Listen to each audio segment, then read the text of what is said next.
Okay, let's go. My computer's taking a while to actually catch up to what we're doing here. Good morning. Well, yeah, good morning. We'll still say it is actually good morning. I'm used to this being at noon, but it's not noon. It's 11. So good morning.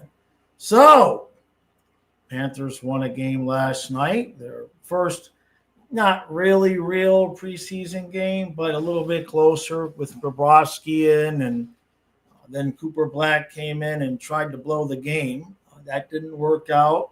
Studnicka got two, including one in overtime. He looks good.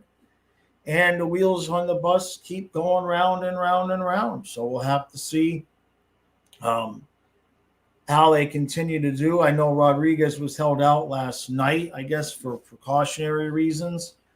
Um, I think that's enough. I think we've had enough with the possible injuries and all of that. Don't you guys? I mean, we've had enough, right? The season hasn't even started yet, and I think we have all had enough. So hopefully he can come back. I know Maurice said that he wanted to play. At the very least, he wanted to play the Rodriguez line. He had originally said in the last three games, but I think now it's the last two. Hey, Bex. Um, well, Rodriguez was held out for precautionary reasons, so I don't think he's really injured. But maybe he stubbed his toe. You know what I mean? But at this point, it's getting a little bit hectic in terms of anytime. I think we've got all the guys out that we're going to allow.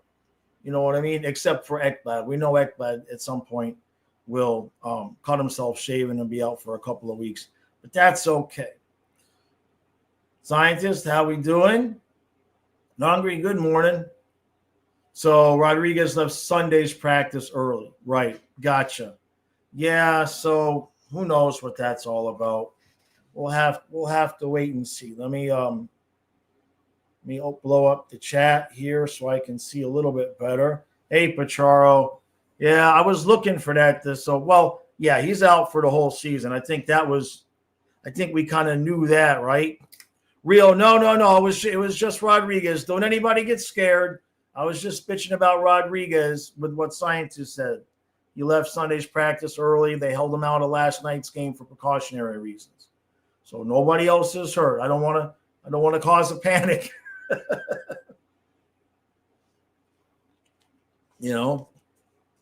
So yeah, Pacharo, Hill's out. So look, I talked about this last night on the stream.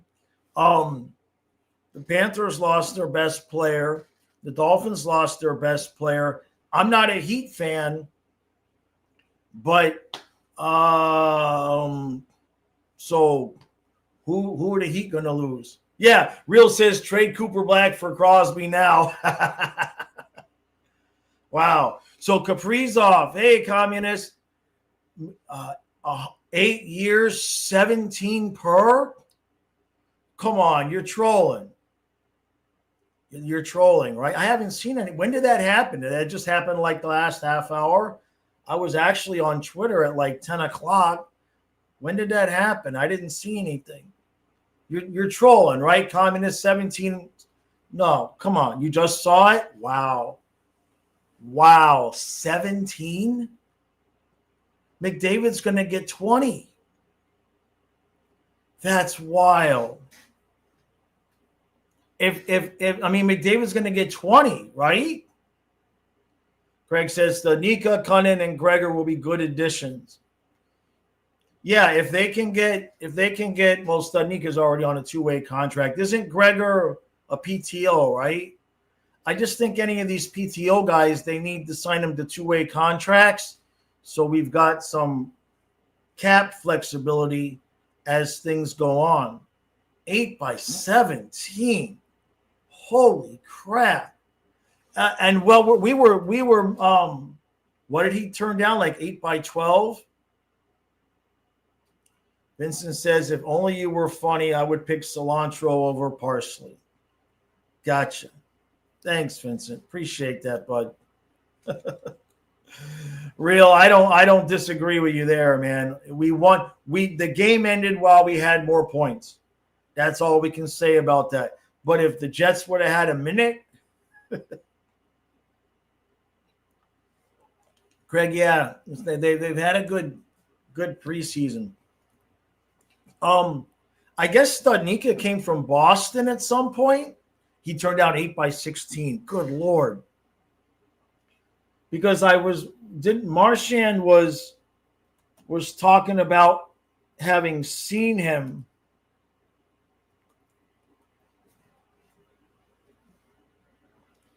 Yeah, so how did we get him?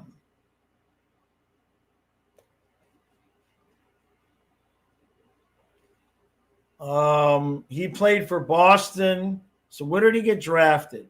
He was drafted in the second round by the Bruins. And then he spent 4 parts of 4 seasons with them and had 1 goal in what looks like about 38 games. Then he played for Vancouver and had 4 goals in 47 games. And then I guess they moved him to San Jose. And so how old is he? He's 26, 6'1", $187. So maybe there's a little bit of meat on the bone there. And I believe he's got a 2-way contract, right? Yeah, he signed a 1-year 2-way deal with the Panthers. So that could be a little bit of help, right? All right, let me scroll back here. Yeah, McDavid's going to get 20. Jeez. Silva says, I love being a Dolphins fan because I have a built-in excuse to bandwagon after game 3 to regular season. Go Packers. I don't know if the Packers are the one you want to bandwagon on, though. They're looking a little shaky. Exactly, Hungry. He says, with every new highest paid contract in the league, it just shows how much of an amazing GM Zito is locking all these guys in. Yeah. Hey, Jameson. Yeah, sorry about that, bud.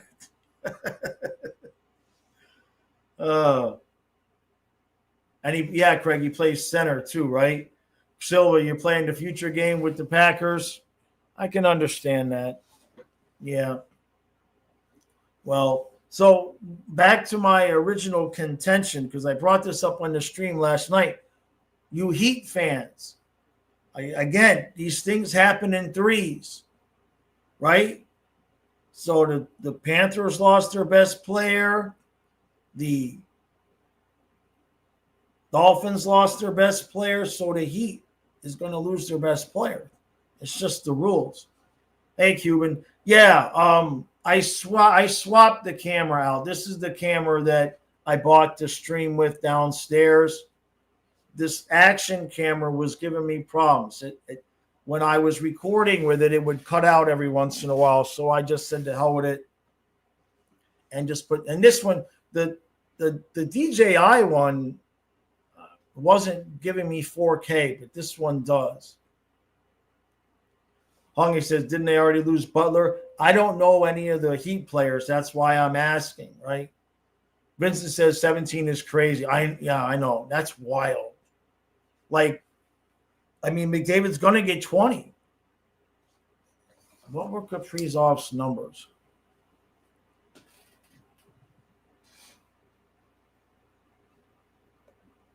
That's crazy. $17 million. Good Lord. And it's funny because I just today put out the NHL season preview that has the Wild out of the playoffs. So looking at his, come on. I mean, that's crazy. So, he's a good, don't get me wrong, right? But you're talking about 47, 40, 46 goals. Okay, so yeah, last year he only played the 41 games, but 17. That's just, woo. That's wild, man. No pun intended, right?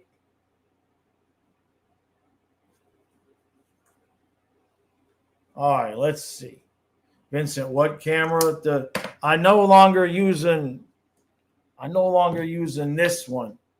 This was the action camera. I bought this camera when Ellie died, and I thought Fluffy and I had a few years left, and we were going to do the fishing channel out there, and then that didn't work out, and so it just sat around, and then I started streaming with it. But every once in a while, it cuts out. Every once in a while, the browser loses connection to that camera, and I haven't had that problem with any other camera. So I had bought this one to use downstairs so it's not such a wide angle. And so I just decided to just bring this one up here so I'm not having to deal with that camera cutting out on me. So Beck says, what do you think about these lines when Tkachuk comes back? Lundell, Verhaeghe, Reinhart, Bennett with Samuel, Tkachuk, Rodriguez, E2, and or whoever else, and Marchand.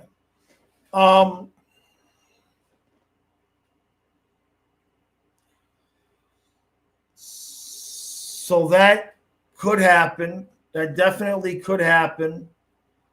I kind of don't like breaking up the Lundell Luosterainen combination, especially with Marchand. But we'll see. We'll see what everybody's face-off percentages are. I would prefer Marchand on the third line since he's not, he's no spring chicken. So, but it all depends on how the season goes, right? Yeah, Guitar Crow, that was just brutal, man. Greg says, nah, McDavid's 8/25. Hey, Windy City. Yeah, 1 week. 1 week till opening day.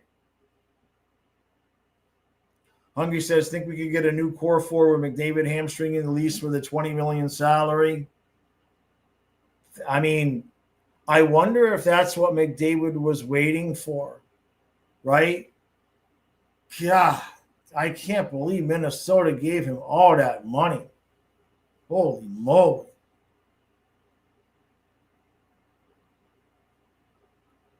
Yes, exactly, Vincent. Hey, thank you, Zach. Thank you, bud. Thank you, Zach. Much appreciated, buddy. He says, I understand the players wanting to secure the bag, but after seeing Florida the last 3 years, it blows my mind how players can ask for so much and still expect to win. It is an issue, right? I mean, when you look at Florida, their top players are $10 million, Barkov and Bobrovsky, and we've kept everybody underneath that. And you see these guys. I mean, even with Draisaitl's, I wouldn't say it all started with Draisaitl, but you knew when he got paid what he got, you knew it was going to go up from there. And even with the salary cap, you're still talking about basically 1/5 of the cap is going to go to Kaprizov. 1/5 for that's rough, and the Panthers are doing it in a way that, usually if you got a $10 million goalie, there aren't many, but you try to get away with it being cheaper on your goaltending, unless you've got an absolute stud back there. I mean, teams have done it, right? Colorado won with Kemper and Vegas won with Aiden Hill. They weren't getting big money. Hey, thank you, Zach. Thank you, bud. Thank you, buddy. He says Toronto's core four is patient. Zero for this stuff. Yeah, sure. Let's get. I don't even think 20 would do it now for McDavid to Toronto, right? I don't even know if a 20 would do it. Because if you're Edmonton, now you see Kaprizov gets 17, like McDavid's going to start at 20. Real says Toronto has a pretty good tandem for relatively cheap. That's true. So we'll have to see if I don't know how they would fit it in, but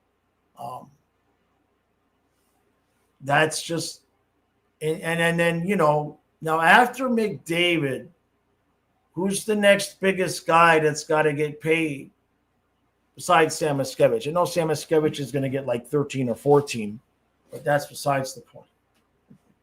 I'm trying for you, Mackie. The dude took a pay cut. And he took a pay cut. Like Bill Zito, if you had any questions about Bill Zito having like hypnotized these guys, he got Mackie Samoskevich, who ended up getting 15 goals in his rookie season, to take a pay cut to stick around. I mean, not like Samoskevich had a big choice, but still, like to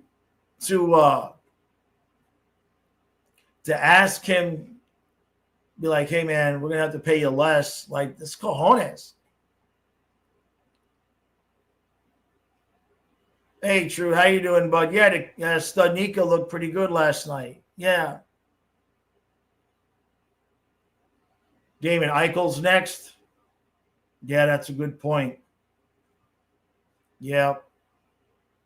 I don't know. 7-7. I don't know what Eichel's going to get. True says Barkey and Hill the same injury. Something like pretty similar, right? Did they I know they said Hill's out for the year, but have they said exactly, like, do they know if it's ACL, MCL, PCL, all of it? Like did his knee completely just explode? Zach says, want to comment on last night's game real quick. Devine needs a lot of polish. I didn't really see what everyone hyped him up for much of his rookie tournament or last night, but might just be me. So, Zach, in terms of Devine, when he gets open space to skate, he looked good in the rookie tournament. But he does tend to get knocked off the puck pretty easy. He's got to put some strength on, like a lot of young guys. You know what I mean? But in the rookie tournament, when he gets into open space against lesser competition, of course, he does pretty well. But he's a little bit, like you said, he needs polish. He's a little bit off. He's at least 2 years, in my opinion. And when you take into consideration our roster, too. Real says Mackey wanted to stay with his dads, Sam Bennett and Kachuk. Oh, and Panarin, too, Damian. I thought, when Panarin, didn't he get, like, I don't know that Panarin, he's not getting any younger, right? Let's see. Why am I not getting the normal? So he's 33, right? And he's fixing to be 34. So I don't necessarily know how big that contract. He's not going to be like an 8-year deal, you would think, right? Unless the Rangers just want to continue to stay old. This season will have a lot to do with what goes on there. These guys get old quick, you know what I mean? And one day they're 28, and the next day they're 34, and on the last leg. Zach says, also watching Cooper Black live was wild. The dude is a monster with his size, but he doesn't have that snappy reflex yet. The third goal against with the no-look shot shows he needs to work on being ready. Yeah, again, when we saw him in the rookie tournament, he looked pretty damn good. But again, another, work in progress. Probably the same thing, at least 2 more years at the AHL level, at least. But sometimes these guys develop quicker, slower than others. So it was kind of disappointing to see that poor of a performance. But I hope maybe Maurice gives him a chance to get back out there and at least have a positive period at some point. All right, Drew. We'll see you, bud. Clayton says, people thinking Florida can't make the playoffs, forgetting Bob has to give up goals for us to lose. I mean, honestly, if anybody feels that we're not going to make the playoffs simply because Barkov is gone, they've not been paying attention, and it just might be wishful thinking. You know what I mean? Like, we're still winning the cup. I ain't worried about playoffs. We have to play the games. We have to do what's right. But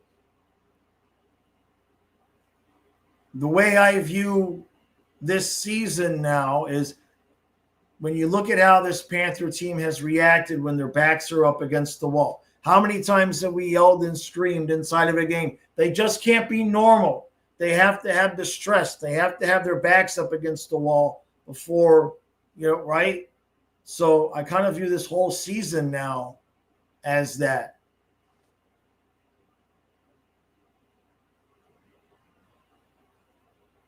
Hey, thank you, True. Hey, SoFlo. How old were I the day before I turned 53? 52 and 364 days, I suppose.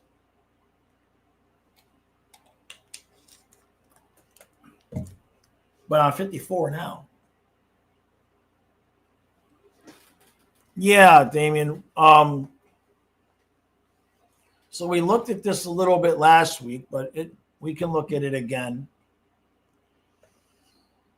So NHL free agents 2025. So the guys that'll be free agents, we don't want goalies. Let's just look at centers. So, oh no, these are why do I don't want that. I want the guys that are available.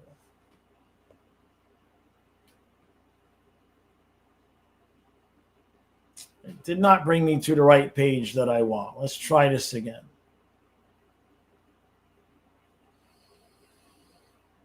Eight-year, $136 million. Right after Stolar is just basically signs for free for the Leafs, right? All right, let's try this again.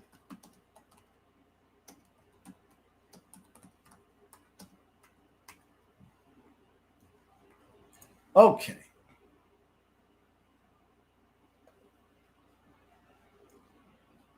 So why is this giving me? This is giving me the deals. I don't want the deals. All right, 2026. The guys that turn free agent. Okay, here we go. That's better. So in terms of in terms of guys that are going to be free agents this upcoming year that we could possibly trade for, that could play center, and we can fit, because remember, we have to take into consideration, let me share this, we have to take into consideration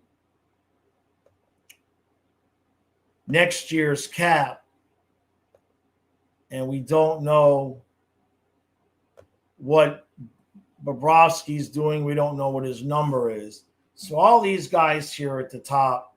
Now, we talked about it a little bit yesterday. If the Kings decided to tank, maybe we could get Kopitar to show up.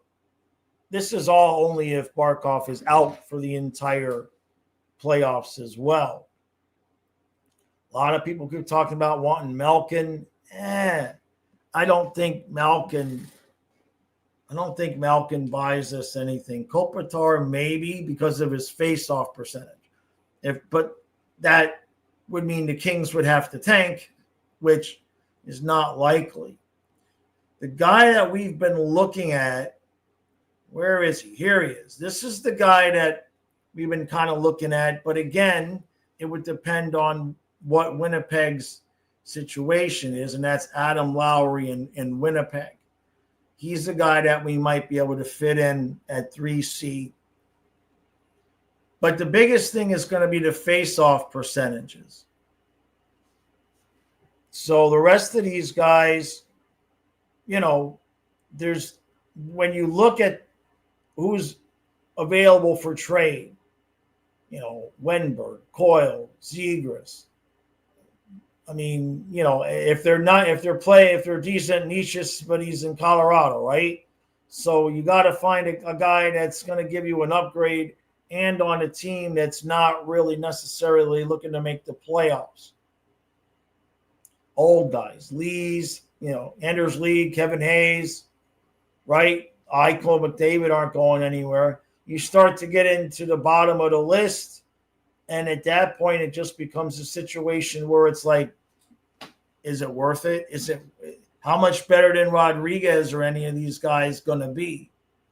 The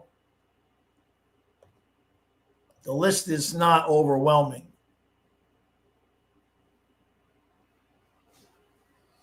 Let me blow up the chat again. Hey, Chris says, I'm up in Long Island.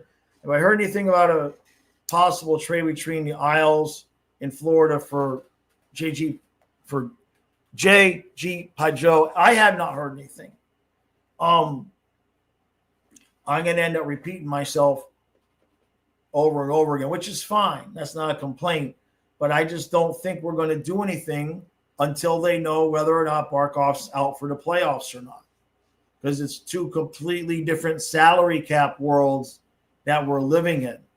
So, when are we going to make that call? My assumption is we'll make it when Tkachuk comes back because we kind of have to. But I don't think they'll make that call unless it's just this open and shut case that it's no, right? Unless the doctor's like, yeah, it ain't going to happen. Hey, Blair, how you doing? Vincent says, but you just said it goes 28, 32, and then life is over.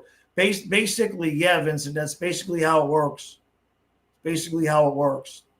One day you're in your late 20s, and then you blink, and you open your eyes, and all the people in their late 20s are calling you old man. It just happens. Just like that. Boom, done. And nothing you can do about it. Colin says, could Stanika be something for the Panthers? He could. He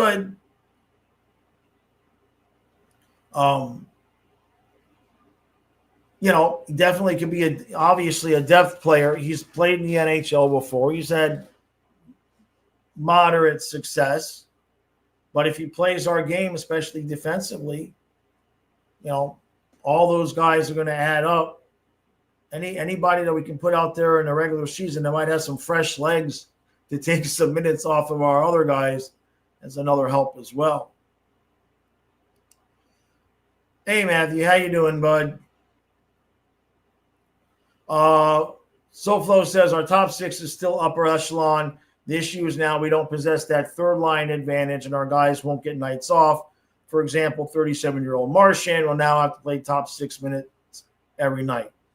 Yeah, that's really the bigger issue. And face-off percentages. We talked about that a little bit yesterday.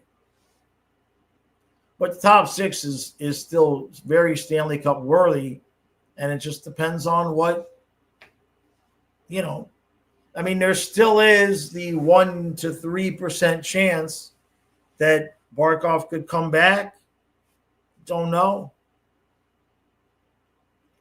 I think we'll probably stay away from Malkin. Matthew, I just don't know the assets that we'd have to give up. I just don't know.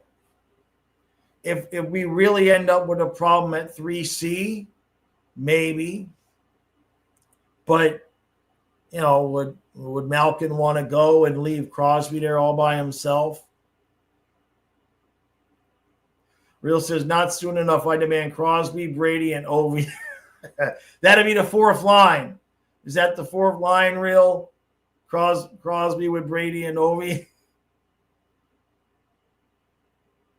Sofla says we can still win games, but we might not be able to go into divisional matchups on the road with the utmost confidence. Like, yeah, we got this. Toronto, Carolina, Ottawa, Detroit, Montreal. Oh, I don't know about automatic losses. Let's not forget the defense and the goaltending.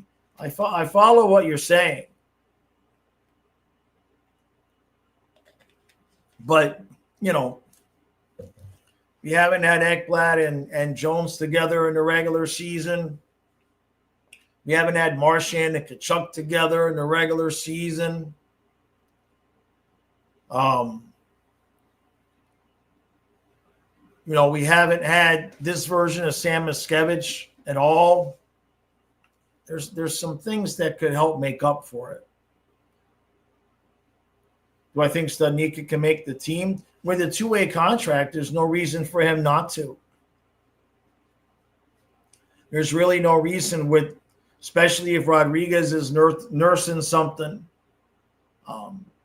There's no reason not to let him come and play a few games and give guys like Greer or Gadjevich some nights off or whatever. So, you know, do we want to burn a year of eligibility there? Well, he's already played in the NHL for a while, so that may not even come into play. Soblo says we have the best blue line in the NHL, in my opinion. Yeah, I'll agree there. Colin says, as of now, Benning and Studnicka have been the real standout of the preseason. Yeah, now Benning's an interesting situation there because everybody else we have is so big. So can he play wing? Matthew says, go get a 1C in the last year of a contract. It's a short list, though. It's a very short list. Hey, Simon. Yeah, exactly, Vincent. And she's scalp alert. This hat makes my head itch. The other one had like it was mesh in the back. This one's solid, so my head ends up. This one makes me itch right here in the front for some reason. Simon, what do I think of how do I think we're going to do? I mean, we haven't really seen our starters yet, but I have confidence in the team. I think people, you know, thinking that we're going to miss the playoffs might be off, but they might be off by a couple of trophies.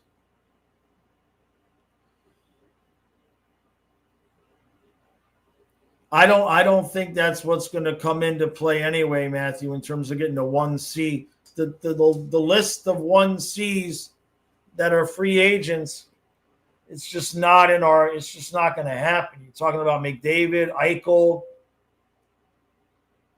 you know, the closest thing to a 1C that's playing on a team that's not going to make the playoffs is Malkin, really. But he's still, you know, probably not really what we're looking for. Past that, it's just not a lot out there. Unless we're going to go get Connor Bedard. It's not likely. Now, I know the Islanders with Peugeot, but not exactly a 1C. It's going to be a lot of things that are going to play out, you know. I want to see the team play. Like, even without Barkov and Tkachuk right now, Bennett, Reinhart, Verhaeghe, Lundell, Lusterine, and Marchand, Rodriguez, Samoskevich, Boquist. I don't see a need to go trade for anybody right now. You got Tkachuk coming back. You know, there's nothing that we're going to really go out there and do right now that's going to make up for Barkov. As the season progresses, if we get another injury or if we see we need some help in the face-off circle or killing penalties, I think that's where we'll end up making a move. But for now, we've got all these guys on PTO. Studnicka looks halfway decent. And I say just let them play. Let it play out, and we'll check what our needs are later on.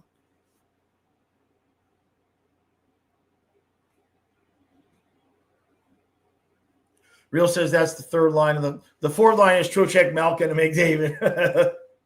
Yeah, Matthew. We Samoskevich needs a contract, but we gotta see what we're paying Bob first. Bob's got to get taken care of first. I really thought he was going to have a deal done this summer. I still don't understand.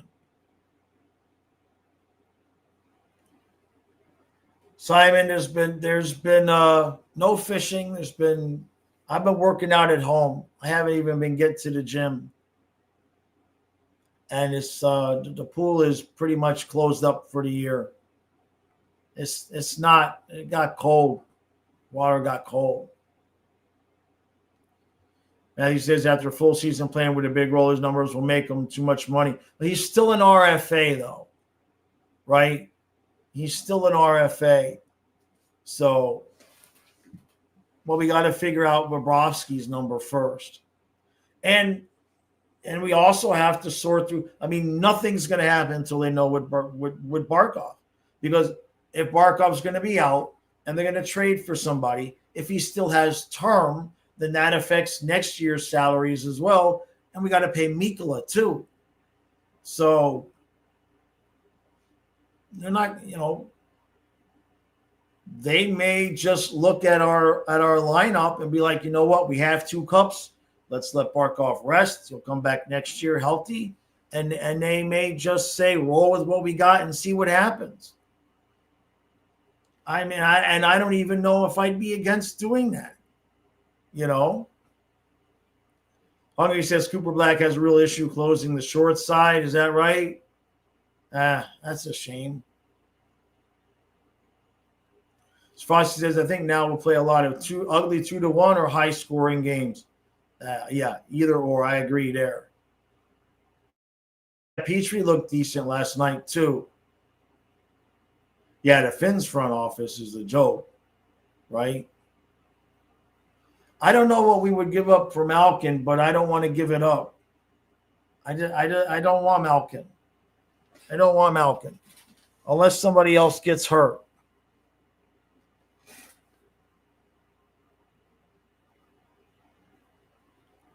I get what you're saying, SoFlo. Yeah. Hey, Raji. I'll bring back Scott Mellenby. Yeah, I don't think Malkin's really, And again, when you look at the 9, when Tkachuk comes back, in whatever order, Bennett, Reinhart, Verhaeghe, Lundell, Luostarinen, and Marchand, Rodriguez, Samoskevich, and Tkachuk. Like, who do you want to take off the ice? Who do you want to kick? The only guy in that situation that I say remove from the top 9, if you can upgrade, is Rodriguez. That's the only guy in that situation. That's it. In my opinion, anyway. SoFlo says, I'm just not expect to have a winning record in the regular seasons against teams like that. Most of our pay dirt will have to come against easy teams at home. If we can do decently against everyone else, we'll grab the top 3 spot in the division easily.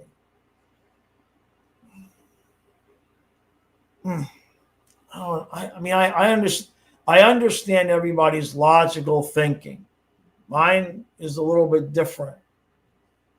I'm not suggesting that we should, but I think what we're going to do, I think we're going to give a lot more effort during the regular season because Barkov's out than we would have. And it may end up last year we did a lot of coasting, right? And a lot of mentally checking out of games, especially when we had leads.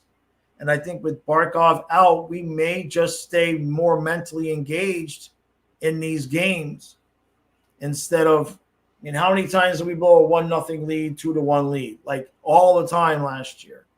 That might stop happening. We may just stay more mentally engaged with things because Barkov is out. Now, can we sustain that through the playoffs? Maybe.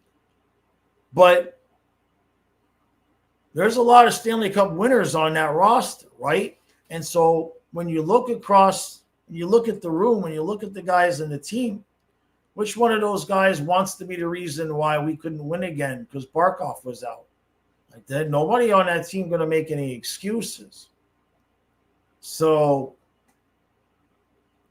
I expect better effort during the regular season. I don't know if it's going to lead to better results, but I think we're going to see more consistent, focused effort. Simon, in terms of the PTOs, I do feel like some of the PTO guys are going to stick around if they take two-way contracts. I don't know how many contracts we can give up for one way, because we probably will need to send guys down to the AHL level for cap space at some point if they want to stick around. That would be my guess. Hungry says both goals he allowed last night should have been very easy short side saves. That's I don't like hearing that. Colin says, was it me or was Hill a little too happy after being carted off last night? Well, I guess he was just trying to be positive, right? I don't know. I kind of felt like his reaction was like laughing at the irony of it all. You know what I mean? Just getting hurt that way, out of bounds. Matthew, yeah, we have almost no assets. Hungry says, which front office is more of a joke, the Finns or the Fish? The Finns. Because the Finns are actually trying to win. I'm not so sure the Marlins are. I think Chris Greer is actually trying and failing. Vincent says, if they get Crosby with 1 year remaining, it's still an okay option to trade him to Colorado to play with Nate or whatever. It doesn't handcuff us whatsoever. If we decide, if Crosby will want to do that, because I'm sure he's got trade protection, right? So you would kind of almost have to discuss that with him up front before the trade. Like, we're going to bring you in for this year, but next year we're going to send you elsewhere too.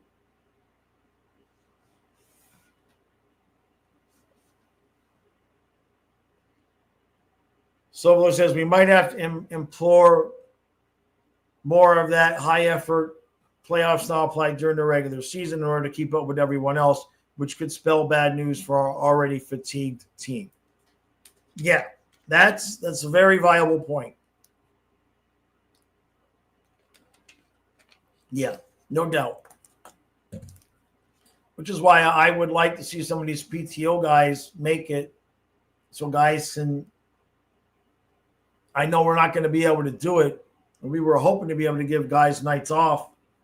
And now we're in that horrible position. It happens every time you win 2 cups in a row. Damn it. They're going to win it again anyway. Hungry, yeah. Beat the teams we can beat and compete against the top. Look, Montreal beat us every time last year, right?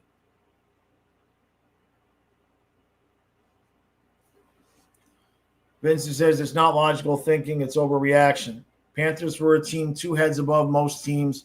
Now it's kind of leveled the field, but the Panthers are not gone below the top teams, just leveled with them. Yeah, exactly. It's a fair fight now. You know what I mean? It's kind of like a fair fight now. But I'll still pick the team with what? How many guys do we have that have won a Stanley Cup? Is there anybody on the roster? Cunnin and Petrie, I think are the only guys that haven't won a Stanley Cup if they haven't won before.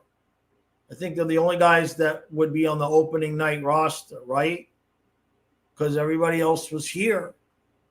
That's crazy. Greg says playing less loose could benefit them too, not necessarily harder effort or physical, but more of into the system and playing solidly. Yeah, Yeah, they're not going to be able to just mentally check out of games like they did last year and get points. Bill says the Finns try to compete but fall flat on their face. The Marlins had a stripped down roster this year and almost made the playoffs. Yeah, it's just embarrassing. It could be worse, Dolphin fans. The Jets are bad. Like, the Dolphins are not a good team, but the Jets are like legit first overall pick levels of bad. I think we all knew the Dolphins, they were going to find a way to win 5 or 6 games, right? They've got enough talent and ability, but the Jets are a true, could win 2 games all year type of team. That's a bad team.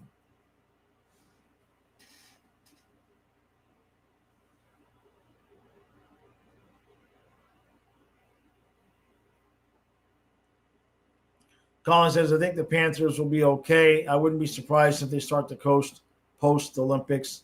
At least Bob's not going to the Olympics, so he'll get a little bit of a break.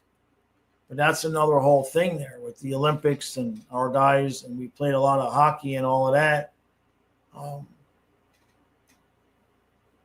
Hey, look, we didn't know the Barkov injury was coming. We knew it at some point it was going to get tough. But like I keep saying, challenge accepted. We're good. Yeah, the Marlins. Yeah, no, the Dolphins are very far off. Yeah, the Dolphins are, they're still in better shape than the Jets. So the Jets, it's like Fields or Tyrod Taylor. It's like, why don't you just say you're throwing the whole season away?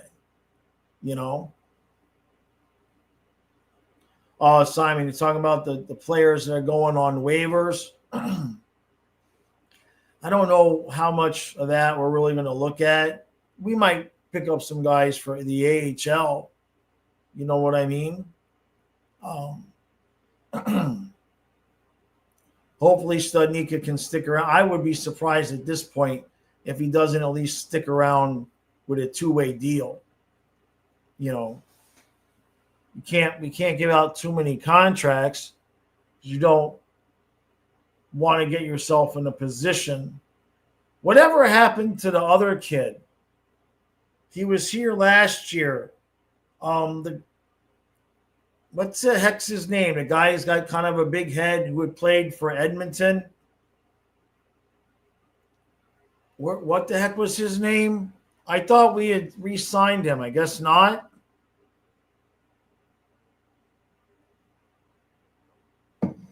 I forget the guy's name. He had been a top pick. What the heck is his? Somebody will remember here. I thought we had re-signed him to a minor league deal, but I guess we didn't. Am I going to have to look it up? Anybody remember who I'm talking about? Yeah, Jesse Pool Party. Yeah, exactly, real. Yeah, Jesse Pool Party. Did you put that on purpose, or did Talk to Text get you on that? Yeah, that's the dude. Yeah, where the hell did he go? They've got him. Let's see. Where is he? They still have him in a Panthers uniform. Is he still in the system? He's playing in Europe? Okay. That makes sense. Pool Party is his nickname. Gotcha. So he's playing in Europe. All right. Yeah, I thought obviously we got guys, but he was the 4th overall pick. Jeez. And he couldn't I guess we didn't want to keep him around. I thought we were going to keep him around as a possibility.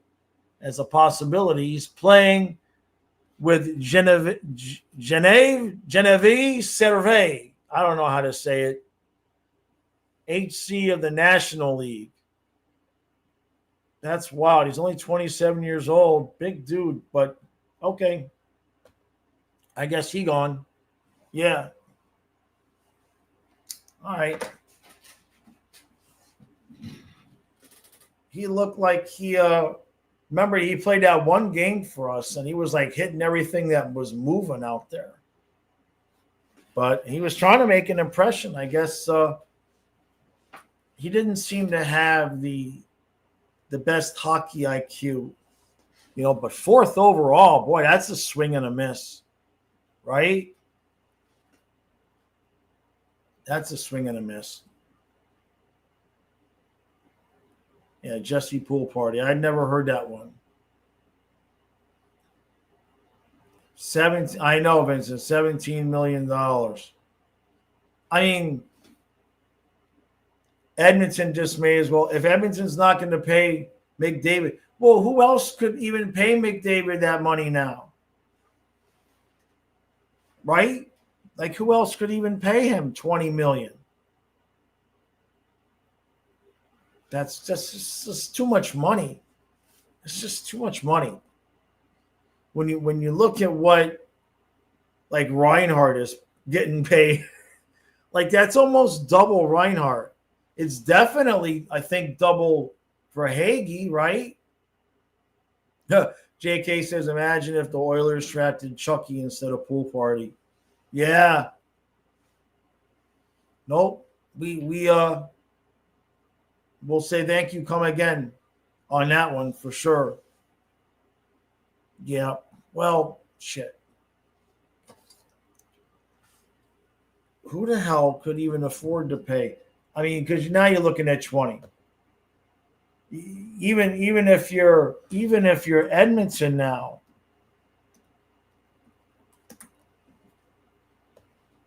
like where are they on the cap for next year?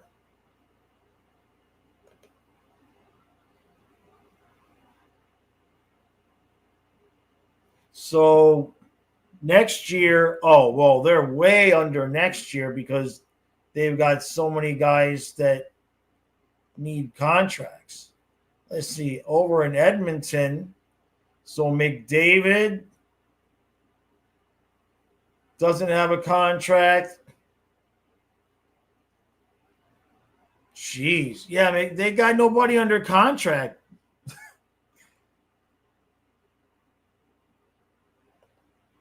Edmonton needs to sign in no particular order for next year. McDavid, Henrique, Kapanen, Tomasek, Ekholm, Wallman, Kulak, Stetcher, and both goalies.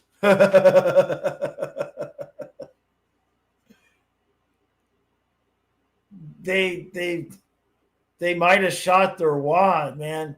And then they gave Bouchard 10.5. That's my favorite, man, is that they gave Bouchard 10.5 and Ekblad took like $2 million. So even if they gave, I guess they'd have the money to give McDavid 20, but the rest of the team, I mean, they don't have much left, especially on defense. They got Bouchard and Nurse and everybody else. I mean, Emberson. But then they don't have any goalie signed. Both of the guys are free agents. Yeah, the Nurse is right. Yeah, imagine if the Oilers drafted Bennett instead of Draisaitl. Yeah, the Nurse contract, I mean, what a full no move.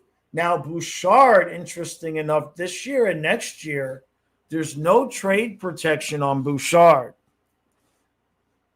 I guess they wanted to leave that open in case they possibly needed to clear space for McDavid. But if you're McDavid, why would you stay? Like, you've probably already had the best chance you're going to have in Edmonton, I would think. You don't have any goalies signed for next year. You can't offer Sheet Spencer Knight anymore. Ekholm's getting old anyway. So you're going to be looking at rebuilding the defense next year. You could move on from Bouchard. But all you have signed is Draisaitl, Hyman, Nugent Hopkins, Frederick, and Mangiapane, and Janmark. So you've got Podolskin is signed, so that's decent. And then you've got a bunch of kids there. I don't know how they're going to do it. They'll have the money, but because they're right now, they're cap projected to have $43 million in space, give or take. Say 42, give or take. And so if you give McDavid 20, you got $22 million left. And you need at least 2 to 3 defensemen. Like if you just sign guys to what they're already making, if you did that, that's 10. I mean, you could do it if they keep going cheap at goalie. I mean, who's got a collective goalie pay is $3.6 million, and they think they're going to win Stanley Cups.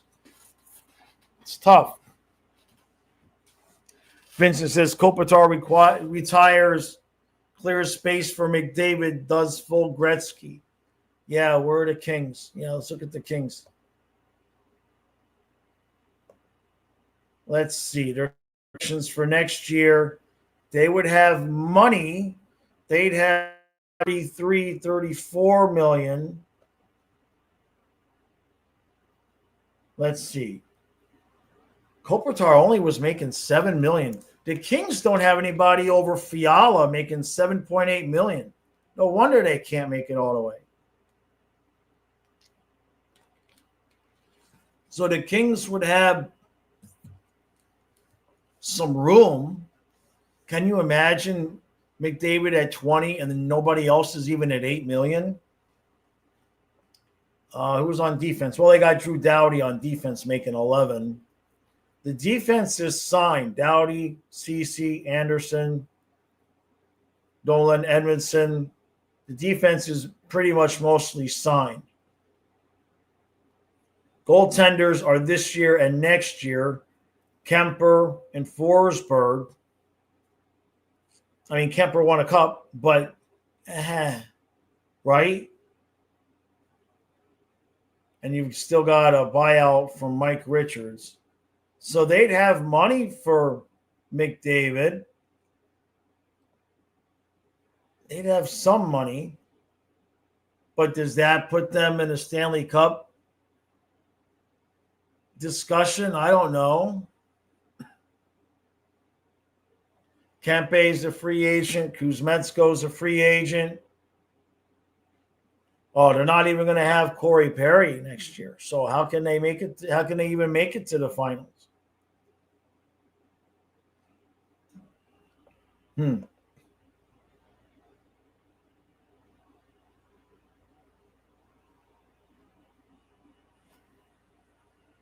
Yeah, Jameson says Stan Bowman picks up the phone and calls Bill Zito. I need your help. How do I do this? Yeah, that's what Bill needs to do is open up his how to be a GM. He needs a master class. The Bill Zito, how the coaches sell the master classes. Get Zito to put out a master class on how to be a GM. Hunky says over under on Skinner staying in Edmonton after being scapegoated for 2 consecutive seasons. Well, the goalies. So, and that's the other thing. We talked about that over the course of the summer. NHL free agent goalies coming up this upcoming season. So if you're McDavid and you're talking to Edmonton about, hey, you need a goalie for me to stay, I mean, I don't think Bob's going to Edmonton. He's the best one out there. Markstrom is a free agent. Mrazek, Gustafsson, and when you they've still got Stolars on this list, but that's obviously not accurate. There's not much else out there. There's really nothing out there that if you're Edmonton, I don't know that there's a goalie that you can go get that's going to convince McDavid to sign a big deal if that's what he wants to do. There's really not a free agent out there unless somebody comes and develops this year. Like if Tarasov explodes and becomes Stolars, maybe maybe they want to go that way. Hungy says, can you imagine the level of butthurt in Edmonton if they lose another generational talent to LA? Hey, Andrew, who's starting tonight? I haven't seen that yet. Let me see. George usually gives us an article on who's starting tonight. It's probably a bit early for us to know. But I'll check the Panthers' Twitter. But I think it's probably a little bit early to know.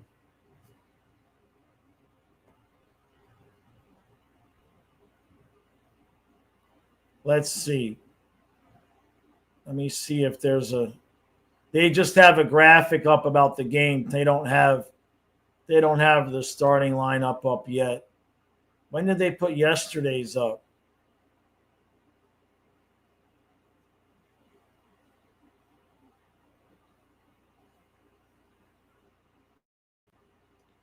I don't even, well, here we go. I got to go all the way back. Yeah, they just don't have it. So, hold on a second. Hold on.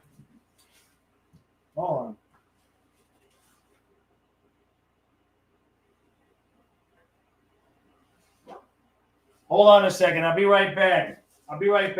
There's a couple of loose dogs and Leia's out. I'll be right back. Oh, those dogs are not supposed, they're little yapper dogs, but they're loose off.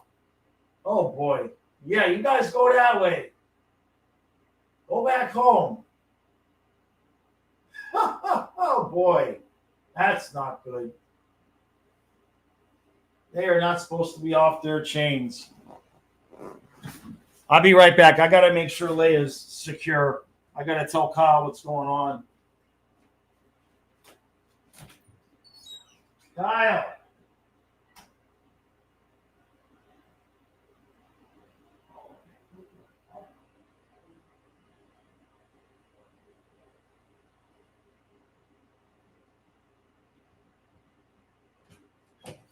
All right.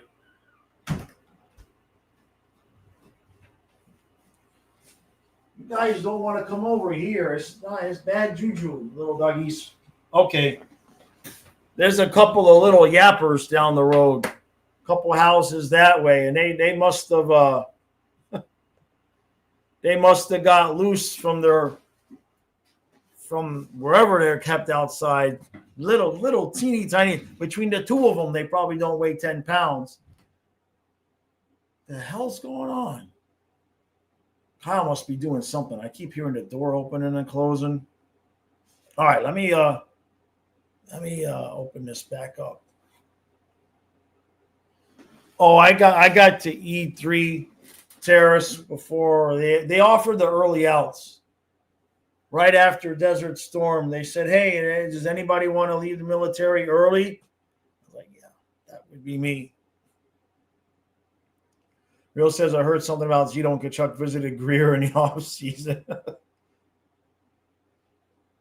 Yeah, GM 101, how to fleece the Buffalo Sabres. Number 2, how to break the Boston Bruins. Right? Hey, Craig, appreciate that, bud. Appreciate that, man. Yeah, we're hoping to make it happen in February down there in Florida. So, hold on a second. Kyle?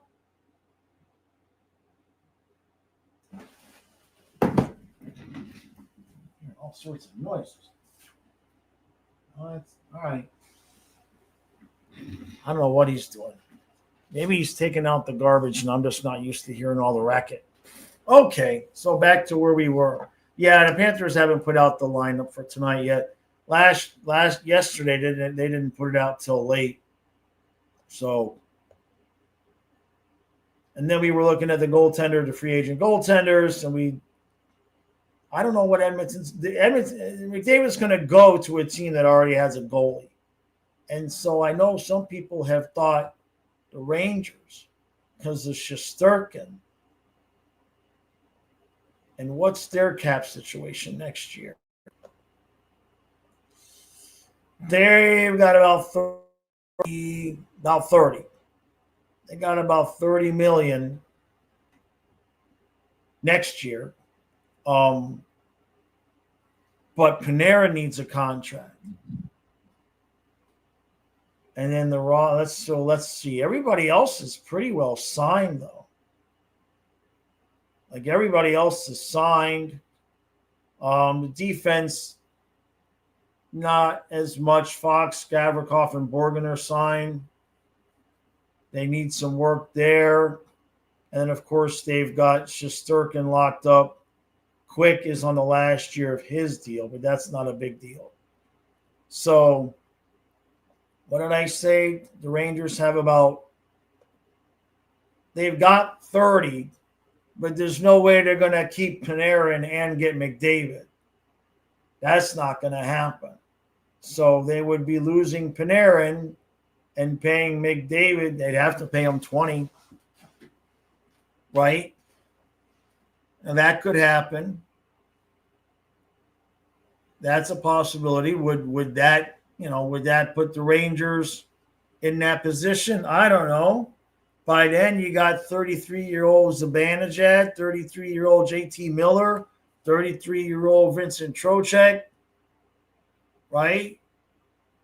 Defense is young. Shesterkin's still in good shape, but that's a lot of 33-year-olds for McDavid to go, yeah, that's where I want to go. That's where I think he might just have to stay. Andrew, yeah, I think the starters, I think what Maurice said, what he's looking at the last two games, I think that's what I heard him say. I mean, Bob went last night, so I think you probably see Tarasov tonight, right? Hopefully they let Cooper Black come in and try to play a little bit better than he did. But I would assume you're going to see Tarasov tonight. And then, yeah, maybe they'll give the guys a little bit of ice time. Craig, the Oilers fans that McDavid leaves, I mean, they're kind of used to it, though, right? But they're not used to their guys leaving until they've won cups. You know, as far as Black gave me some concerns. It didn't sound good. But hey, look, everybody has a bad day, right? Let's just see how he responds to that. You know what I mean? That's like to me. Let's see how he responds, and then we'll go from there. Because,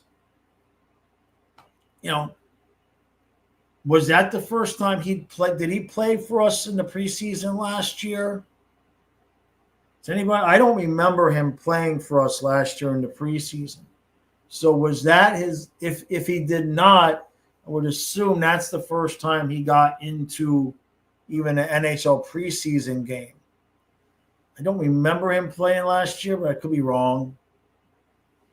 Point being, if it was his first actual time, maybe a little bit of nerves played into that.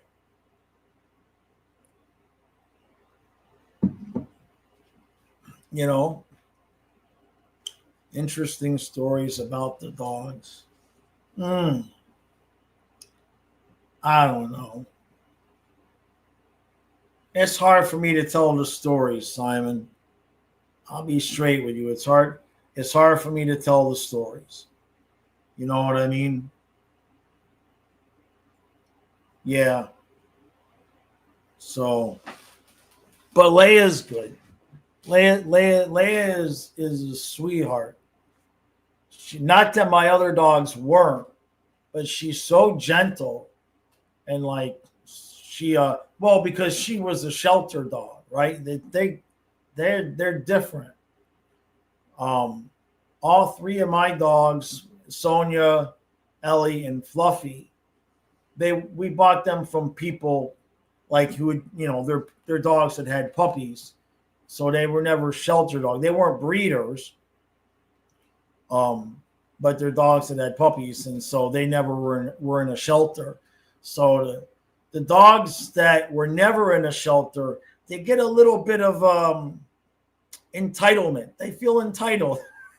Whereas the dogs that have been in a shelter, and Leia was in a shelter for a long time, like those dogs, they don't feel entitled to anything. Like every day they wake up and I'm like, I'm not in a cage, So different personality for sure. Now, my first two dogs, Beezer and Corbin, the flat-coated retriever and my Akita, if you watch the Dolphin recaps, you'll notice to my left there is an Akita sign, this yard patrolled by Akita. That's because we had an Akita. Excuse me. Those were shelter dogs, especially the Akita. He was animal control, and he'd been there a while. And when we found him, they were like, so you want to take him? Because time's getting short.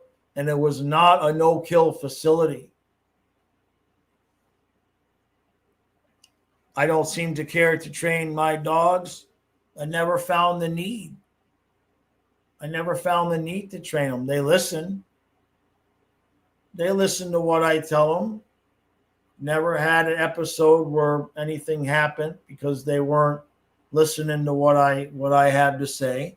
But in terms of taking them for obedience training and all of that, no. I prefer them to stay in their natural state as much as possible.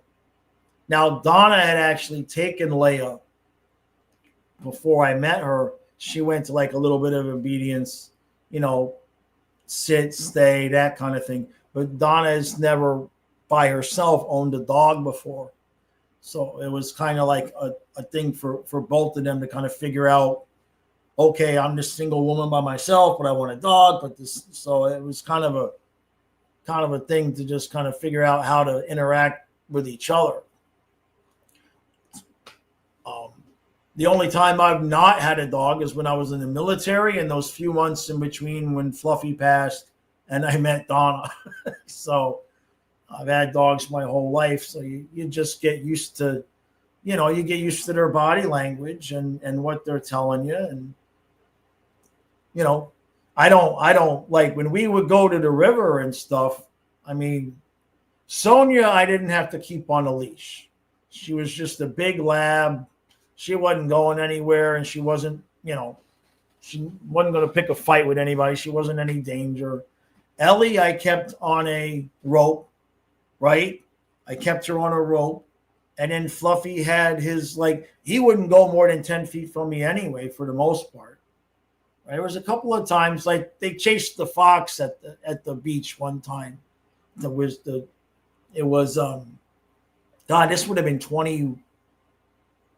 This would have been, I think, even before the pandemic.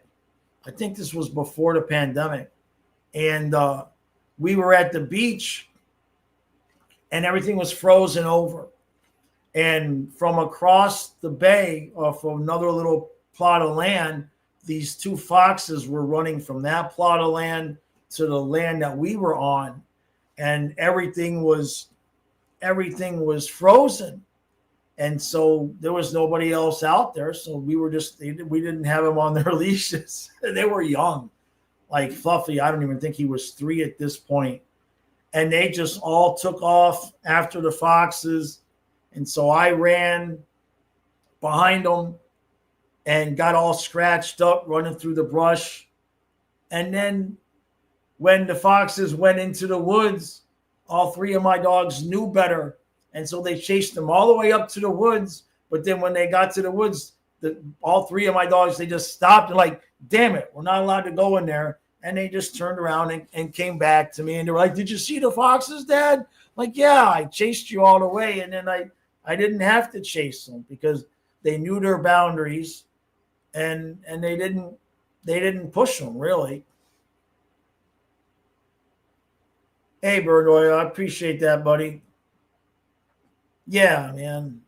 It was a weird time not having a dog. I'm still getting used to it with Leia again.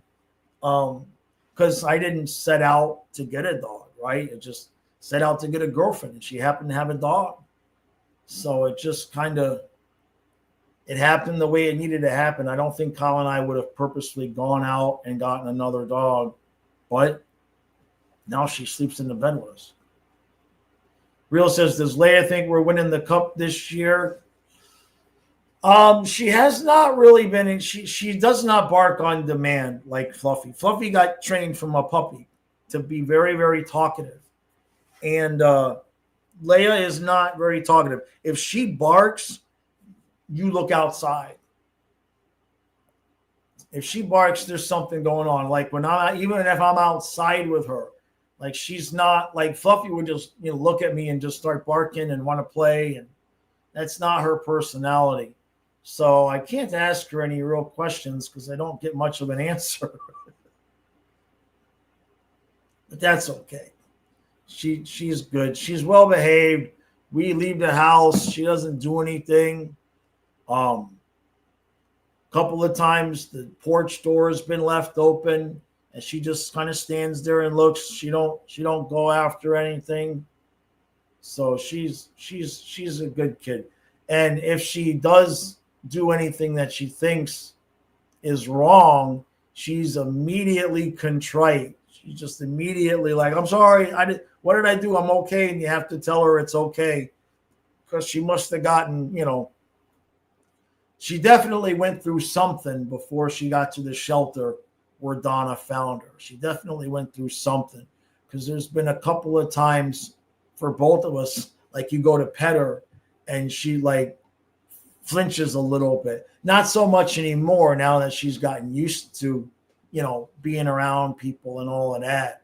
But she had definitely gone through something before she got to the shelter. So, and that's the difference, right? You don't know what they've been through. My Akita, they said they found him. They said he'd been roaming the streets at least 6 months. And he was at animal control for 8 months. And he was just all skin and bones. And so he was just this big, giant Akita head. He was full-blooded Akita. And so he was scary. Nobody would adopt him because he was scary looking. Because he had this, he was skin and bones, so he looked mean. And he just had this giant head on him. And he was the sweetest dog you ever want to meet in terms of other people. He never even looked sideways at another person. Other dogs, he was winless. There was a period of time after we got him where we discovered that he was going to pick a fight with every other dog he saw and then lose that fight. And so we made sure that we kept them, we did our own thing with them. We didn't take them to the doggy park and all of that. But we had property, so they had plenty of places to run around. I would put my skates on and they would pull me on the skates. So they had a good time doing that. But it's a big difference between dog from the shelter and dog not. So I always say, if you're going to get a shelter dog, just make, they're probably going to turn out to be a great dog, but just understand that, they went through something before that you got to them. And so they might have some behaviors that you got to be willing to stick with them. My Akita, for the first 3 weeks, every day, and he was just used to being outside. So every day for the first 3 weeks, I come home from work because I work 6 to 2. I come home and he will have just pissed and crapped all over the floor by the door tile every day for 3 weeks. I drag him outside and I give him a bath and I tie him to the tree so I could go clean up in the house and clean it all up.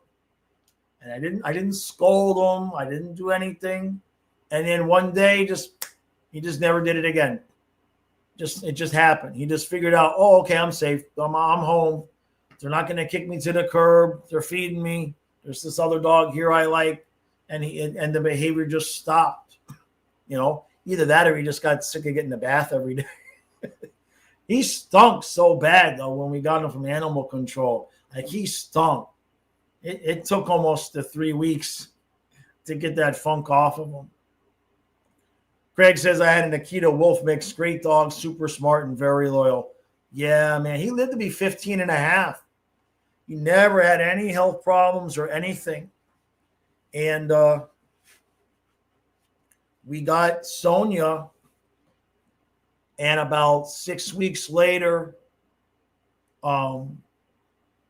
he just started stumbling while he was walking, and then he stopped eating, and he went downhill for about 2 days, 3 days, and the vet was like, let's just do this now. And so that's what we did, because he was 15 and a half. So there wasn't, we weren't going to put him through a bunch of, try to eke out another month on medicine or something like that. It was just like, he did good. He was ready, and so I guess he felt like Sonia had things. And so he was ready to check out. And that was that. But yeah, great dogs. Very, very smart. And like you said, loyal. So, good question, Simon. Good question. Who's got a hockey question now? I don't want to talk about my dogs anymore. I miss my dogs, man. It's still weird. It's really weird being out there, Leia running around enjoying the yard, and the other dogs just being there like that. So Cody says, Josh, I'm curious on my take on Publix not being invested with the Panthers for 2.5 decades and suddenly when they win becoming a massive sponsor. Interesting. So my initial reaction to that question is I wonder if the Panthers had even been pursuing Publix as a sponsor. Was it the Panthers kept asking and they said no until they won? Or did the Panthers at some point reach out to them and say, hey, like, did they, finally just go after Publix and ask? That would be the question. And I get what you're saying, though, right? I guess you have to make sure that it's going to be a mutually beneficial relationship, right? So when nobody's going to the games and they're not really, a part of entrenched South Florida culture like they are now, is there really a financial benefit when the Panthers were losing for Publix to even sponsor the team, But now, obviously, everybody in the world is going to want to be, on that wagon, so to speak.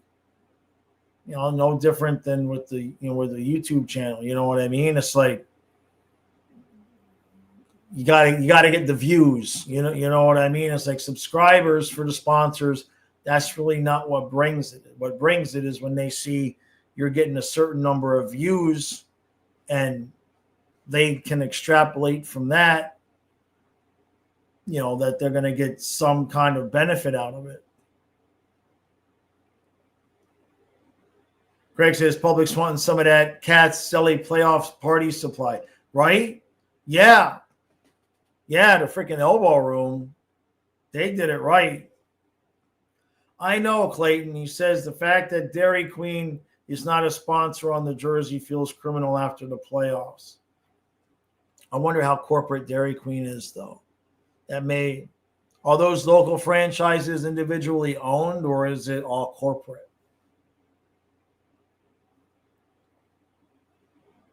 Real says, as a Knowles fan, seeing the Panthers cheering on the Hurricanes hurt. I guess they just got to go with what's more local, right? You know. Yeah, I'm trying to think back to the old days in terms of the sponsorships. Like somebody had sent me, let me see if I can find them. Somebody had sent me a bunch of like 1990s Florida Panthers commercials. Let me see.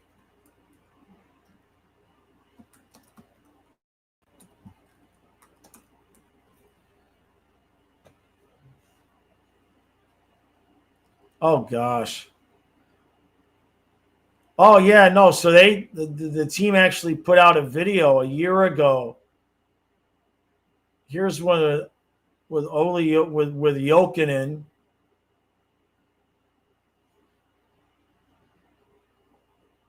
Yeah, see, these are just like the team's actual commercials. They're not sponsorships though.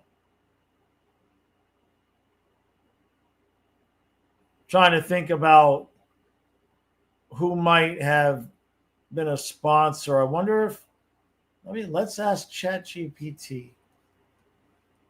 What the hell?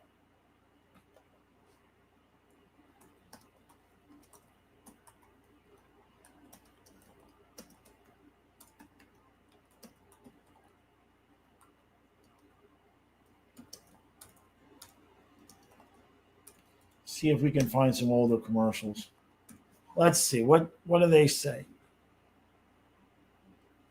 My National Car Renters. So they're still saying that Publix Supermarkets was one of the biggest early sponsors. That's what ChatGPT is telling me. This is Publix Supermarkets, Baptist Health, the Marlins, Wayne Huizinga affiliated companies, yeah, South Florida Ford dealers, right, and Bell South. Interesting. So maybe would you like to see some game programs scan? Yeah. Let's see.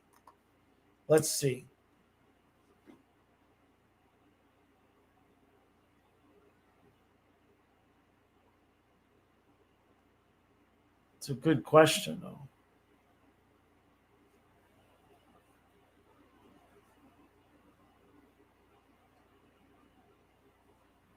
So we're searching for Panthers sponsor and media materials from 93 to 99.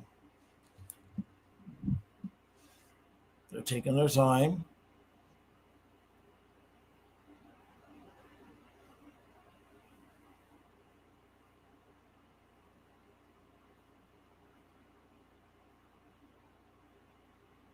And it's just taking its sweet ass time. I'll come back to the chat here. Jameson says, I saw the NHL YouTube put out a video yesterday of Panthers Players Day with the Cup. Oh, okay.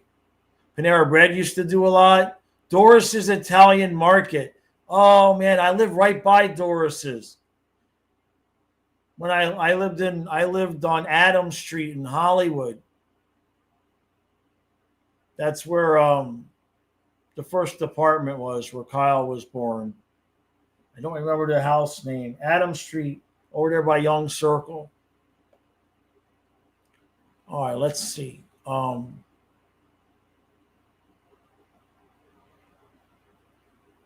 Okay, so I'm not really getting. It's the Panthers fan archive site, Panthers Vault, but they don't give me a link to it.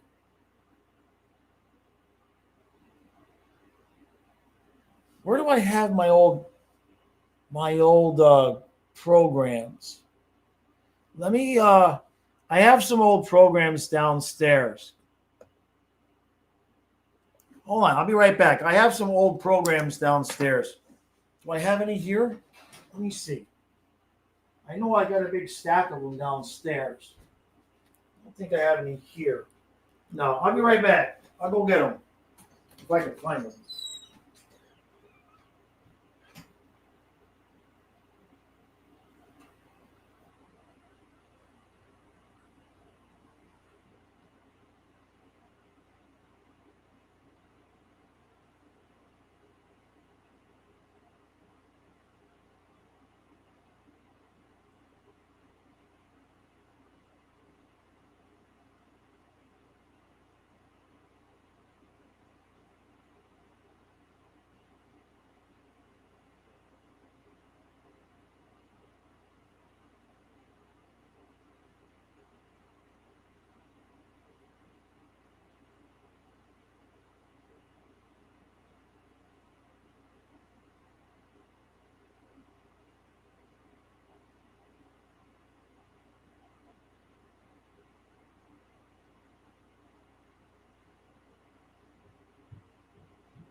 All right, I got them. Got a big stack. There we go. Let's see. All right. Let's see what we got. So this is the 96. This is the breakaway Stanley Cup Championship. So of course, Blockbuster, right? We know about that. So let's see. We got Coke. Got to have some locals. Here's the team. Let's see. Nations Bank. Nations Bank. Let's see. Do we have Publix? Ryder. Office Depot. Health Plan of Florida. There you go. Boston Market. Full double page.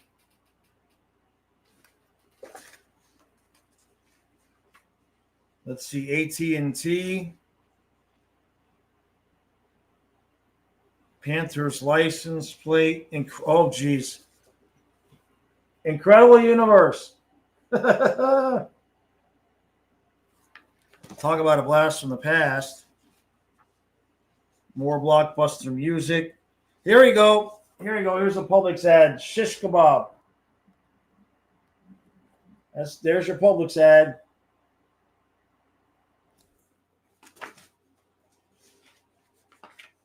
Let's see, he's Alamo. J.J. Kelly charter bus, but I can't not show the picture of the dog. Yeah, it's pretty cool. Let's see what else we got here. Absolute Blue Ribbon drinking water. Mayor's Jewelers. Mayor's Jewelers. Let's see if there's any. Or the Mayor's Jewelers has got like a whole. It's got like a whole section called the Gold Pages. So they sponsored like a whole bunch here. There's Bacardi, Sunseeker Sea-Doo, AMC Theaters.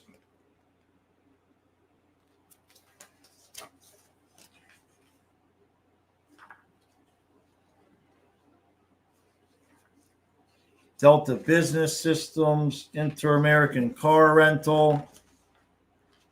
Yeah, so Publix had a full page ad there. Health South. What is this? Can't even read this. A Honda dealer. That's a terrible ad. South Beach Creative Group. Potvin Sports. Potvin Sports. Mercy Hospital. Here is what is that? Mazda Marlins. The Dolphins placed an ad in the book.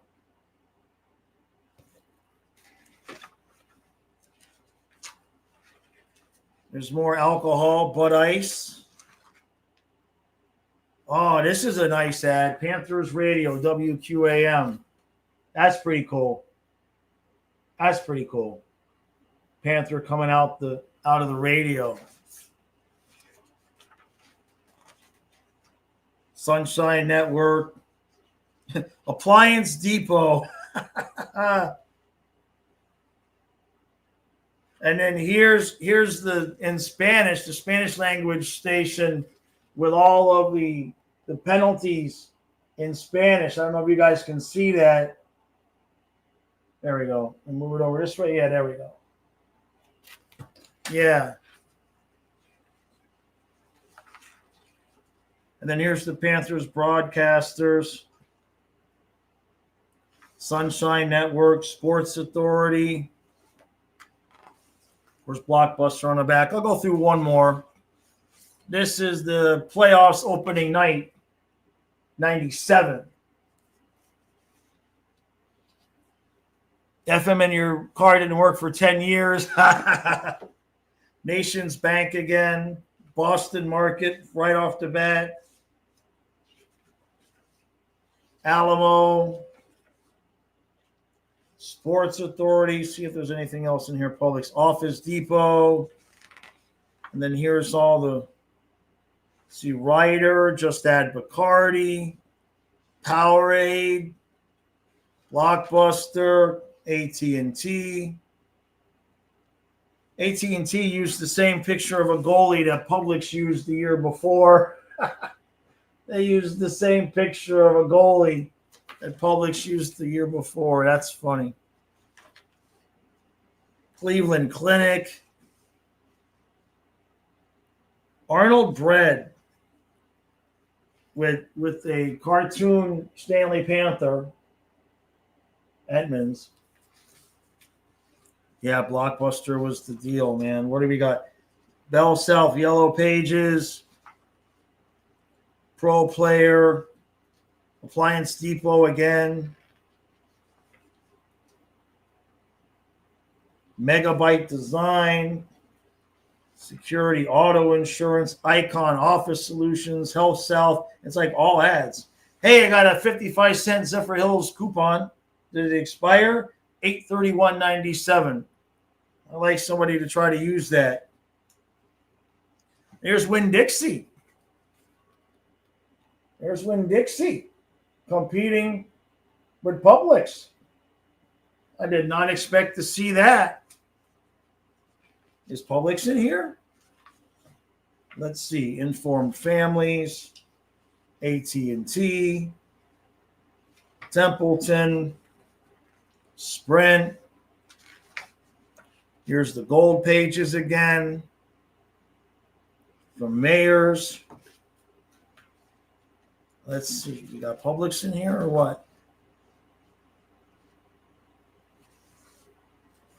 Cleveland Clinic, Carrier Indoor Weather. This time they got the hockey signs in English from the refs, because we had to have that. People were still learning.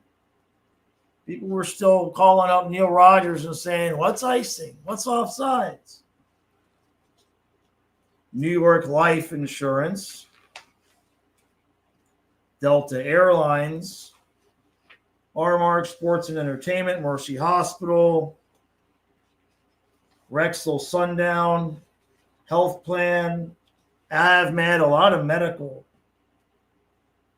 Portofino Realty, John Snyder and Sons Investment Firm, Vanstar. I wonder if there's going to be no Publix because there was Winn-Dixie. Here's that same dog ad. Oh, Hard Rock Cafe. That's an oldie. You'd be surprised. You take these old magazines like this and you cut out the ads and people will buy the advertisements. I made a lot of money doing that. I wouldn't cut these up, but you'd be surprised. People will buy the advertisements. John the Baker Italian Pizza. There's Arby's. Hey, here's your here you go. Here's AMHC hair transplant. There we go. Hey, David. What else we got here? Marlin Mazda. Oh, here's all the logos. They had a section with all the logos for the fans that didn't know. There we go.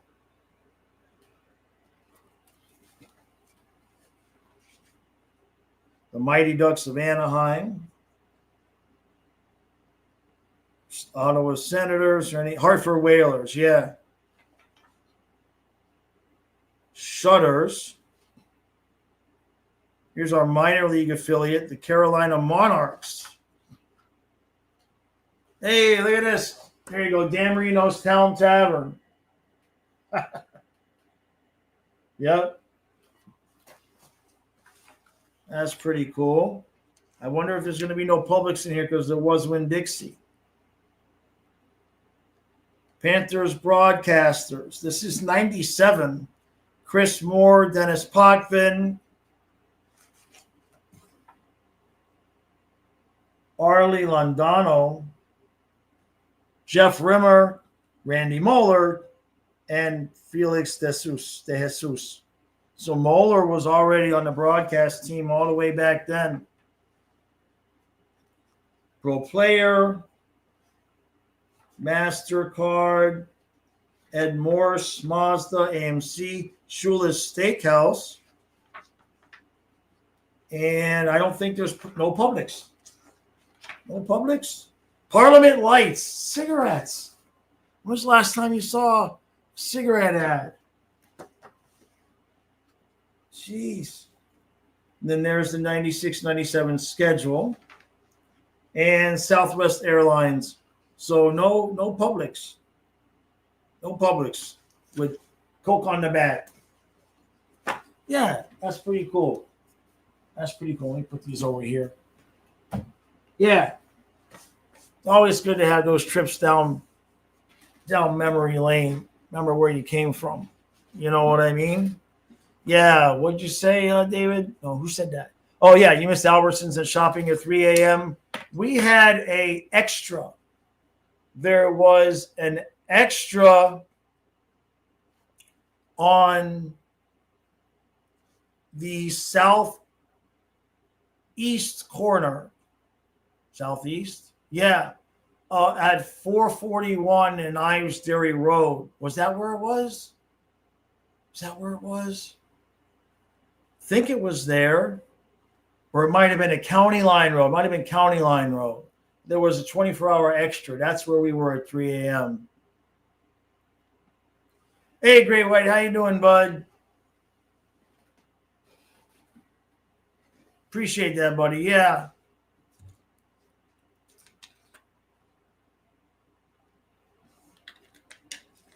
Kazuma says, since we're talking about memory lane, if I could relive a decade, which one would it pick? Well, am I the age I was, or do I get to relive a decade knowing what I know now? Like if I'm the age I was, I would pick the 90s. I grew up in the 80s, but the 90s were when I was a young man. I would pick the 90s. Yeah, I was still in my 20s. Plenty of money. Life was good. There was no internet for the most part until the very end. Yeah. Life was still normal back then. You went to the club, you had a good time, everything was normal. Nobody was shooting up the club. Nobody cared who you voted for. If you went to the gym and there was a girl with her ass hanging out, the guys would be like, look, her ass is hanging out. And the other girls would be like, yeah, I know, her ass is hanging out. And nobody got put on blast on social media because it was obvious she wanted everybody to look at her ass. Otherwise, it wouldn't have been hanging out. People were normal. It was still normal. And then 9/11 happened, and nothing's been normal since then. And nothing has been normal since then. It's just been different shades of WTF is going on since 9/11. That's as honest and true as I can. That whipped me right out of. I think it whipped us all out of normalcy. If you guys were alive or an adult when it happened. Someone says, out of the 90s kid, I love to go back to the 80s. It seems like the most fun decade. The 90s are underrated. I turned 18 in 89, so I kind of have a little bit of both.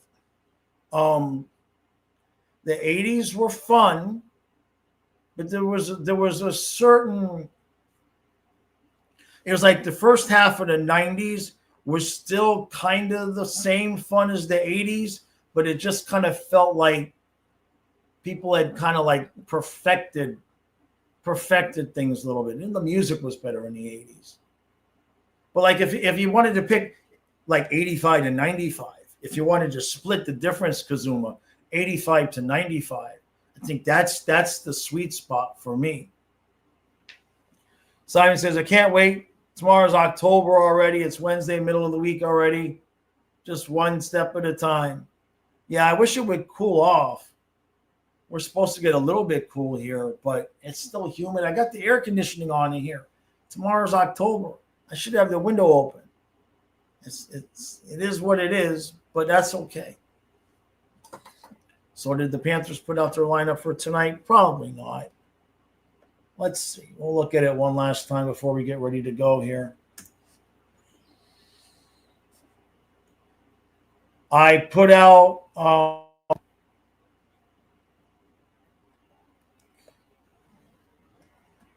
let me see here.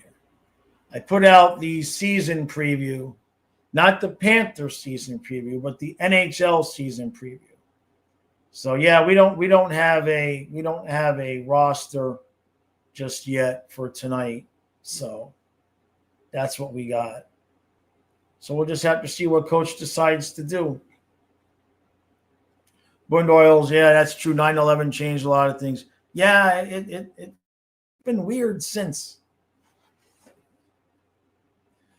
Kazuma says, fun fact, Earth has been spinning faster, causing days to become a few milliseconds shorter than usual. Life is going by too fast. It's the true thing. It's the truest thing you'll ever hear. The older you get, the faster it goes. And I just think it's because you've done it. You've done the year. You know what I mean? Like when you're a kid, it's like you got summer and you're off of school and then Christmas comes and all of that. And the older you get, it just goes by so much faster. Burned Oil says, I experienced the 90s as a young teen. I wonder what the 90s felt like when you were in your 20s versus in your 30s. Well, yeah, I mean, I was in my 20s in the 90s, and good times were had by all, man. Right? Good. It was just a good time. Yeah. Have you ever watched Cosmos with Carl Sagan? And no, I have not. No, not that I wouldn't. It's just not anything that I've watched. Hey, Anthony, how you doing, buddy? Real, I know it's already October. It's just, but hey, look, we got 1 week. 1 week today, right? 5:00 in the afternoon, man. So it's just such a weird thing. It's such a weird thing. Yeah, sports in the 90s was different, less marketing. Yeah, I mean, look, just the difference in how we interact with sports. It wasn't the internet, right? If you wanted to talk about your sports team and the people at work or the people at your house, if you didn't have friends to talk about, you had to call the radio station and wait and say your piece. You know what I mean? And sometimes you just didn't get through. You could be on hold. I'm not guarantee you're getting to, and so it was just a whole different thing. And now everybody is everybody knows everything. If you go to Twitter, you will find that everybody knows everything. And then if you don't agree with their take, you're a clown and you don't know ball. That's my favorite one. My favorite is when you see somebody's take on a play and you've got half the people with one opinion and half the people with another opinion, and people with either opinion telling the other people that they don't know ball. I get a kick out of it. It's like you realize none of you know, right? It's like ask the players. They'll know. Yeah, 94.9 Zeta. Yeah, I remember Zeta. Yeah, you could actually watch ESPN, Craig, right? Yeah. When I worked at the Comfort Inn on the Eastern Shore of Virginia in 1999, and I worked the overnight shift, I still remember like Sports Center, like the 4 a.m. I think it started. I think the first one was 4 a.m. It might have been 5, but it seemed really early, like the first Sports Center. And you're just watching highlights. And it was good. It was entertaining. It was a completely different thing now. Now everything's got to be an argument. Adelphia Cable, yeah. Yeah, I remember cable. Just cable on its own. Oh, we got 30 channels. Oh, my God, right? Great White says there was no rush to get a girlfriend back then. No. Because you just go out and meet people like normal. I get a kick out of what the kids now consider like offensive and what's the word they'll use? Not cringe, but like when they I forget the word. Anyway, the point being is old man yelling at cloud. Point being is that it's just you just went out and met people. It was just normal. Bob from FPL. Oh, yeah. The box with the buttons on top. Yep. Bob from FPL. That's right.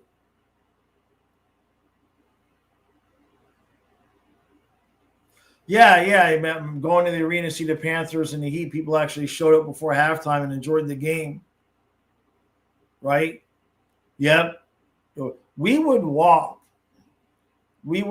from we would ride our bikes from the house to California Club Mall. There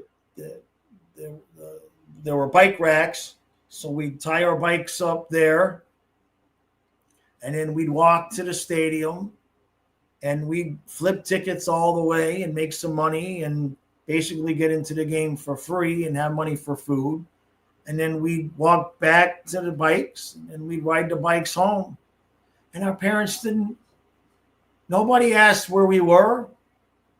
We just said, we're going to the Dolphin game. Okay, have fun. And just come back 6 hours later. Totally safe, no problem. Anthony says, is this why the why in general the media or the team and the Dolphins doesn't take our fan base seriously? We either never help them to hold them to account or the delusional. There are some Dolphin fans that kind of remind me of Leaf fans in the sense that, like, we haven't won anything in forever. And we haven't been good in a long time. Yet I see some people like that still think Tua is better than Marino. I mean, I see some crazy things on Twitter. It's wild.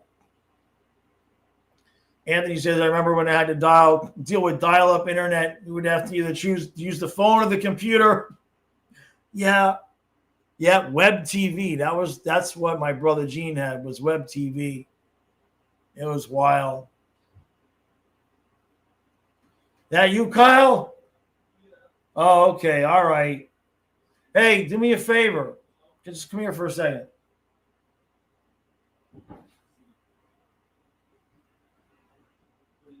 Did you open up the door? It's fine. Okay, so when you got Leia outside, just keep an eye and ear on because you know how we're always hearing dogs over there yipping and yapping? Yeah. Well, they must have got loose. And they can't be but 10 pounds between the two of them.